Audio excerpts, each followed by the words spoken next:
Just, I guess, what do you want to see in the Truman State game? What did you see in the Cincinnati scrimmage? Right. And I guess what's the first thing you want to see from your team here? Yeah, from an offensive standpoint, we run a lot of stuff. So trying with new guys to get everything in and to run things. But then when another team is physical, it really gives you a good look. They were very physical. They fouled a lot.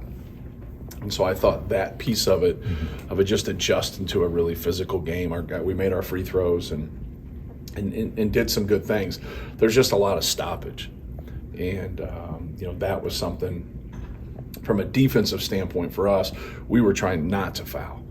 Obviously not getting into the bonus early, but when they're fouling so much, it's kind of funny how the refs seem to call it the other way too, even though the other team's not doing as much. So I thought our guys adjusted well. We made some mistakes, but I thought they worked really hard together. And so you just want to see in this game, you want to see improvement.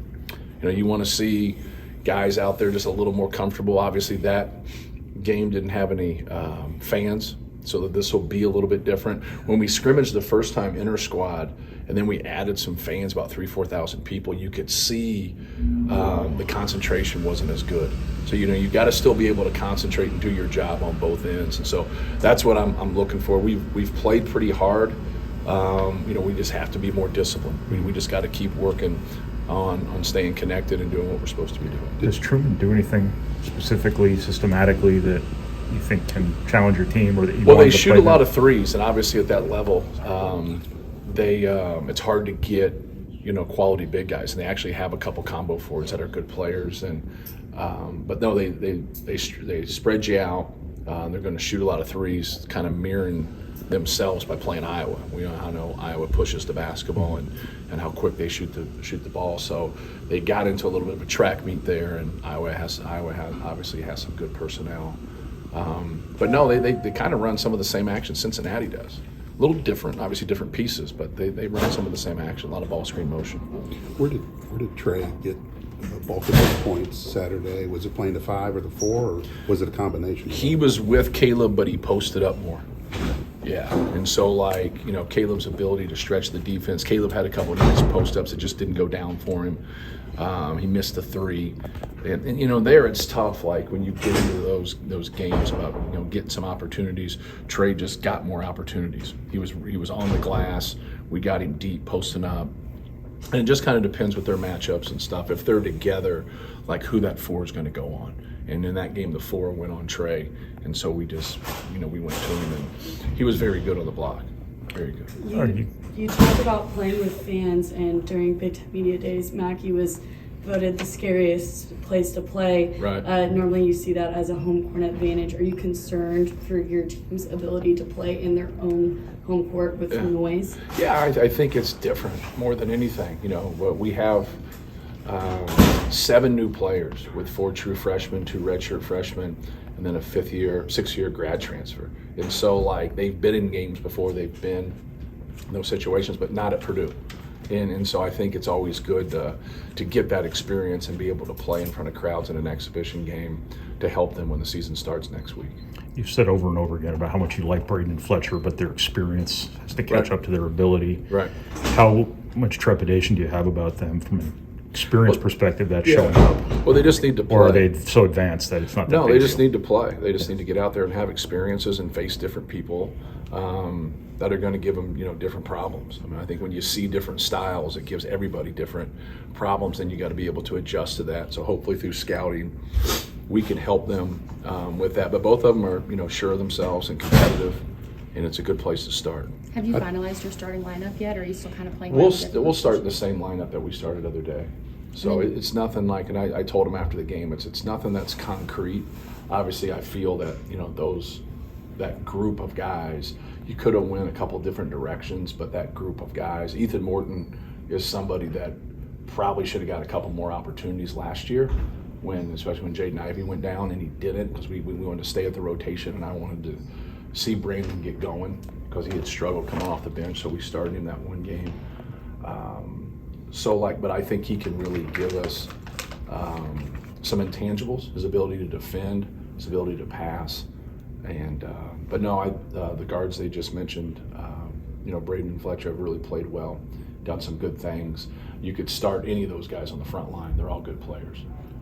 So, you know, Zach started and Mason being with him, kind of like, you know, who's the best match for Zach, and that's what you do a lot when you have really a really good player or two really good scorers together. You try to get the people around them that's going to raise their value to the best of your ability. And but there's nothing concrete about it. Like, you know what I mean? It's not one of those things where this is my starting lineup, this is where we're going. You know, those guys really decide that. Sometimes your 5 best guys aren't always together. It's kind of how you feel things mesh. But, you know, we'll see as time goes. So do you feel that you kind of built this starting lineup around Edie, kind of like what you just mentioned, but I wanted to be clear that you are kind of working this lineup around Sure, yeah. I mean, whether it's Jaden Ivey or Carson Edwards or Caleb Swanigan, and like when there's a close call somewhere. Now, if people just clearly beat people out, they're going to start no matter who's with them. So it's just not it's more of a part than it is a whole. But the people that can feed the post, the people that can. The one thing about when you have some of that size is you want to get into that bonus, you know. And if you don't have people that can beat people off the bounce, and you can't get the ball driving, you know, to the paint as much as you would like, you got to throw the ball inside. You have to get to the free throw line.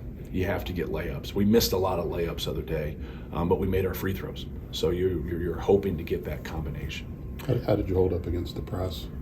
It was fine. They did a 2-2-1 zone press, 1-2-2 zone press. They mixed it up a little bit. He had just put it in that week, so they did a good job with it. Have you made your redshirt decisions yet, or No, I always wait until I have with Will? Berg, so because obviously the injury, and that's so he's definitely in a redshirt. But we'll wait to play this game before we sit down as a staff. How long is Will out? They said 4 to 6 weeks on the surgery. So after the surgery. How do you hurt it? I have no idea. I'm on top of things. He did it in practice and I didn't see it, so I don't know exactly how it happened. I could have went back and watched. I didn't. Last year's team had a little bit of a slow start in the exhibition game. Is that something you've discussed with this team, just getting out in front of the fans and getting Man, out that's some more of it? unbelievable. I don't remember that. How you remember that? No, I don't think, 40 games ago there's going to be any connection to a slow start or a fast start or things like that. But I think you see some nerves, that's what you see. You see some guys that get out there and just want to do so well. But we'll see. It's part of it. It's part of growing through it. It actually helps you. Purdue tends to be a pretty common name in the AP Top 25 polls. And I'm sure as a team you don't tend to want to pay attention to those things. Yes. This year they're not present for the preseason. Right. Do you think that could be a good thing for this team to not have the pressure? No, I don't think, pressure is something you feel when you're not prepared. So, that's not, anything for me to really work about. I think it's one of the dumbest things in the world that you rank people before they play. I think that's stupid. And I'm one of the people that's been voting for 15 years, so I've been called stupid before, so I can go right in that bucket. But yeah, it makes no sense to me.